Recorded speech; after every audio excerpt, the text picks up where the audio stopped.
অদ্ভুত বিষয়, তোমার বাসায় আমি আসছি, তোমার নিজের হাতে অন্তত এক কাপ চা খাওয়াইতে পারতা নাকি? তোমাকে দেখলেই আমার শরীরটা জ্বলে যায়, তুমি আবার চা আশা করো কিভাবে? শোনো, তোমার এই জ্বলনি এখন আমি থামাইতে পারবো না, এখন আমি অন্য মুড়ি আছি, আসল কথা আসিস। শোনো,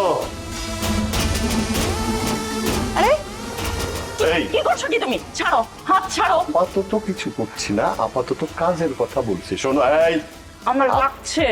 হাত নিয়ে টানাটানি করো না, হাত ভাঙা যাবে। শোনো, তোমারে আমি 10 দিন সময় দিলাম, এই 10 দিন সময় কিন্তু অনেক, তুমি মাত্র 3টা কাজ করবা, পারবা না?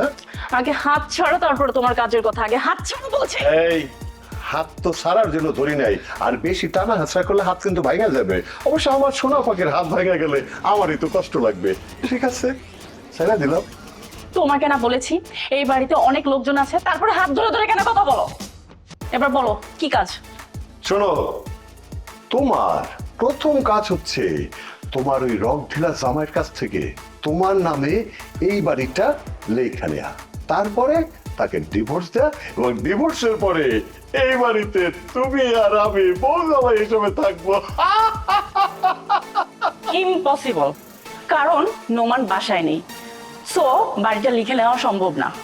ঠিক আছে, যদি সেটা সম্ভব না হয় তাহলে তুমি এক কাজ করো, নোমানের ভাগ্নিরে এই বাড়ির থেকে ঘাট ধাক্কা দিয়ে বাইর করে দাও, আর তুমি যদি না পারো তাইলে আমি তারে ঘাট ধাক্কা দিয়ে বাইর করে দেবো নাকি?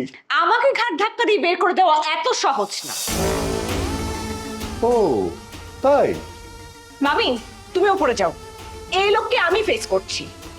ও তাই? এই জান পাখি, তুমি একটু আড়ালে যাও, হ্যাঁ আড়ালে গিয়ে লুকাও।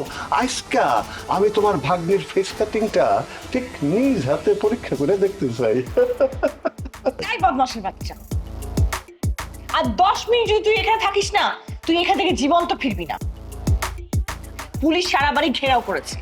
লোবনা, তুমি উপরে যাও, ও একটা বাজে লোক, খারাপ লোক, ওর সাথে তুমি পারবে না। খোকা দেখছিস কে ডাইতেছে? সালাম আলাইকুম আঙ্কেল। ওয়ালাইকুম সালাম। বাড়িতে গেলাম পাইলাম না, কই থাকেন? হ্যাঁ, পুলিশের ভয় কি পালা পালা বেড়াইতেছেন? বদি, তুমি তো আগে এত খারাপ আছিল না, এ খোকার লগে মিলা মিলা তুমি খারাপ হয়েছো গা।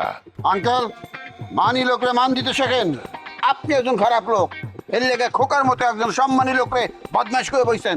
উচ্চ করেন, কথা উচ্চ করেন। আচ্ছা আঙ্কেল, খোকার কথা বাদ দেন, আসল কথায় আসেন। আমাকে দুইজনের সাথে যে আপনি একটা 2 বছরের এগ্রিমেন্ট করছিলেন, সেই এগ্রিমেন্টের কথা কি ভুলে গেছেন? ওই মিয়া, কোন কথার উপরে কোন কথা কইতাছ? হ্যাঁ, তোমগো লাগে একটা এগ্রিমেন্ট আছে। এগ্রিমেন্টটা কি এর? বাড়ি ভাড়ার 20,000 টাকা অ্যাডভান্স লোনের। বৌদি, তোর শ্বশুর তো আস্তে একটা 2 নম্বর লোক। হ্যাঁ রে, আমরা অ্যাডভান্স দিলাম 2 লাখ, অহন করতেছে 20,000। 20,000 না, আপনারা আসলে 3 তলা থেকে আর নিচে মাটিতে নামায় আনার সময় হয়ে গেছে। আপনার যা আছে না, এই যে বাড়ি ঘর যা সবকিছু আমরা নিয়ে আপনার একদম ভিক্ষার থালা ধরাই দিব হাতে, বুঝছেন? সাবধানে কথা কই বদি, কার লগে কথা কইতাছ? হুশ আছে নি? হুশ আছে, হুশ করে কথা কইতেছি। আমরা সাদ্দামরে ফোন দিমু, তারপর সাদ্দাম হ্যার কাম হ্যাঁ করবো। সাদ্দাম কি বলছে জানেন? আমাদের তো দারুণ একটা অফার দিচ্ছে। বাড়িটা যদি দখল করে দিতে পারি আর নূরজাহানের সাথে যদি সাদ্দামের বিয়েটা করাই দিতে পারি, তাইলে 2টা ফ্ল্যাট আমাদের 2 বন্ধুকে দিয়ে দিবি। আর এই কাজটা তো আমাদের কাছে সহজ। এর জন্য চিন্তা করছি কোকা, আজকে রাত্রেই ওই যে নূরজাহান আর সাদ্দামের বিয়েটা করাই দিব, বুঝছো? আঙ্কেল, আপনি কিন্তু আটকাইতে আসবেন না। লাশ করে দেবো যদি বাধা দিতে আসেন। শোনেন, বাড়িতে পরিষ্কার পাঞ্জাবি নাই, অন্তর নোংরা পাঞ্জাবি পরে আছেন। এই পাঞ্জাবি ধোয়ার লোক নাই আপনার বাড়িতে?